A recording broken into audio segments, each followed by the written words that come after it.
Hi, welcome to Tanvikas kitchen. இன்றைக்கி நம்ம என்ன பார்க்க போகிறோம் அப்படின்னா cashew பிரியாணி. cashew பிரியாணி எப்படி செய்கிறதுன்னு பார்க்கலாம். இது ரொம்ப ரொம்ப சிம்பிள். கிட்ஸுக்கு பண்ணி கொடுத்திங்கன்னா ரொம்ப இஷ்டமாக சாப்பிடுவாங்க.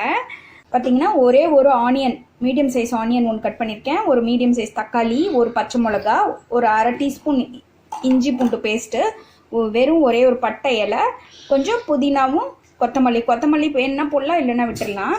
ஒரு அரை டீஸ்பூன் சோம்பு, ஒரு 10-15 முந்திரி பருப்பு, ஒரு டம்ளர் பாஸ்மதி ரைஸ், அப்புறம் தேவையான அளவு நெய் ஆட் பண்ணிவிட்டு நம்ம எல்லாத்தையும் வதக்கிட வேண்டியதான். பாருங்கள், இப்படி ஒரு டீஸ்பூன் நெய் போட்டுக்கோங்க. நெய் போட்டுக்கிட்டு இந்த முந்திரியை ஃபஸ்ட்டு இதில் போட்டுக்கோங்க. முந்திரியை போட்டு நல்லா வறுத்துக்கோங்க. இதில் சோம்பு போட்டுக்கலாம். சோம்பு போட்டு வரப்பட்டோன்னே இதில் நம்ம பச்சை மிளகாய் ஆட் பண்ணிக்கலாம். இப்படியாக கட் பண்ண ஆனியனை கிண்ணி விதை போட்டிங்கன்னா இன்னும் ரொம்ப டேஸ்டியாக இருக்கும். இன்றைக்கி என்கிட்ட கிண்ணி விதை இல்லை, அதனால் கிண்ணி விதை நான் இன்றைக்கி ஆட் பண்ணல. ஆஃப் பண்ணிடலாம். ஆஃப் பண்ணிட்டு இதை நல்லா ஆற வச்சுட்டு அரைச்சி எடுத்துக்கலாம் பேஸ்ட்டாக. ஒரு குக்கர் வச்சுட்டு நான் ஒரு டீஸ்பூன் நெய், 2 டீஸ்பூன் ஆலிவ் ஆயில் விட்டுருக்கேன்.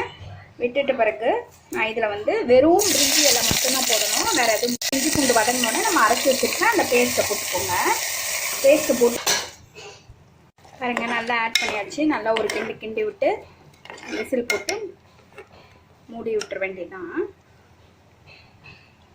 ஸ்டீம் போயிடுச்சு. இப்போ நம்ம ஓப்பன் பண்ணி பார்த்துடலாம். நாங்கள் பாருங்கள், நல்லா சூப்பராக வெந்துருச்சு. நம்ம எம்மியான cashew புலாவ் ரெடி ஆகிடுச்சு. தேங்க்ஸ் ஃபார் வாட்சிங் தன்விகாஸ் சேனல்.